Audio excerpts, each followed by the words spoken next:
Assalamualaikum warahmatullahi wabarakatuh.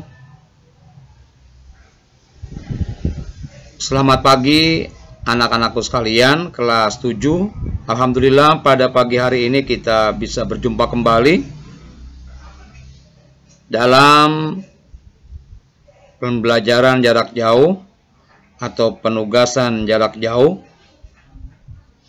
Pada pagi hari ini Bapak akan memperdalam pokok bahasan kegiatan produksi. Jadi dari pokok bahasan kegiatan ekonomi yang meliputi produksi, distribusi, dan konsumsi. Pagi hari ini Bapak akan memperdalam yaitu kegiatan ekonomi itu subbagian kegiatan produksi. Menurut Bapak, pengertian produksi, faktor produksi, dan lain-lainnya yang berkenaan dengan produksi itu sangat penting untuk anak-anakku sekalian ketahui.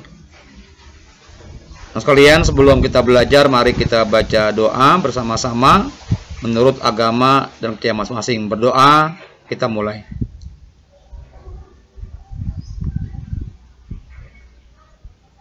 Selesai sekalian, kita mulai pembelajaran pagi hari ini, yaitu pendalaman materi mengenai kegiatan produksi. Anak sekalian, pengertian dan tujuan produksi. Ada 3 pengertian produksi. Produksi adalah semua kegiatan yang menghasilkan atau meningkatkan nilai guna suatu barang atau jasa untuk memenuhi kebutuhan manusia. Itu 2. Yang ketiga, produksi adalah kegiatan mengolah bahan mentah menjadi barang jadi atau barang setengah jadi. Tujuannya apa produksi? Untuk memenuhi kebutuhan hidup masyarakat. Kita lanjut sekalian. Proses produksi. Ada 3 tahap proses produksi. Pertama input, lalu pengolahan, terakhir output. Yaitu hasilnya berupa batang kayu, kemudian diproses menjadi meja, kursi, dan lain sebagainya yang sudah siap digunakan. Faktor produksi. Anak sekalian, faktor produksi adalah segala sesuatu yang digunakan untuk menghasilkan barang atau jasa dalam rangka menambah manfaat suatu barang atau jasa. Ada 4 macam faktor produksi. Yang pertama, faktor produksi alam. Yang kedua, faktor produksi tenaga kerja. Yang ketiga, faktor produksi modal. Yang keempat, faktor produksi kewirausahaan.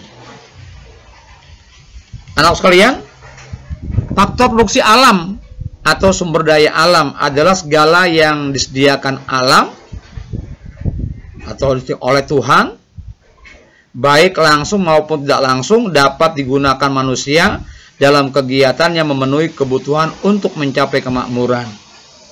Jadi faktor produksi alam itu disediakan oleh alam atau oleh Sang Pencipta.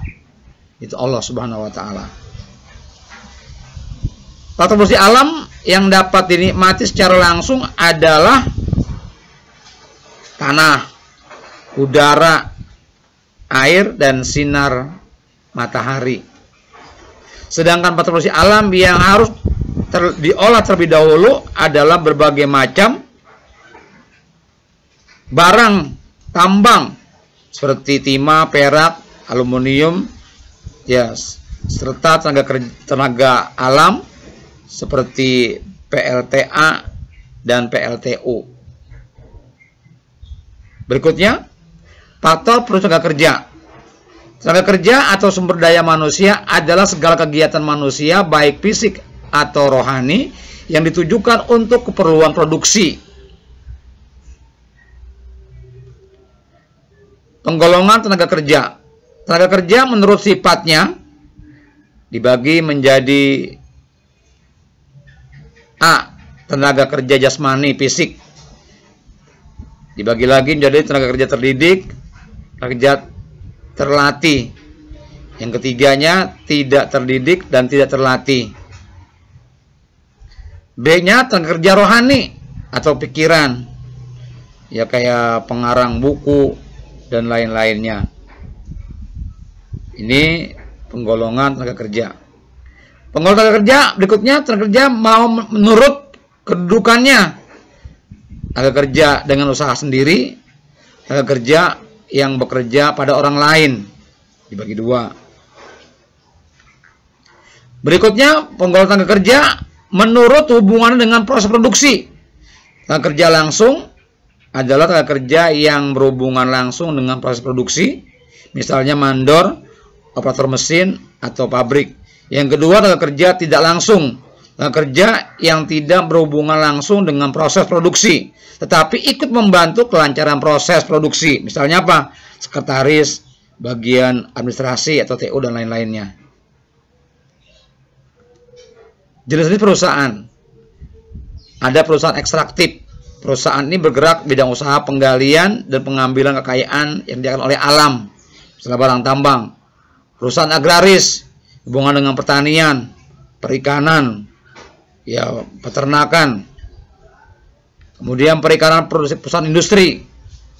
Ini pengolahan bahan mentah menjadi bahan jadi atau jadi, ya. Kemudian perusahaan perdagangan, bergerak dalam bidang usaha pembelian barang untuk dijual kembali. Itu contoh-contohnya itu gambar-gambarnya.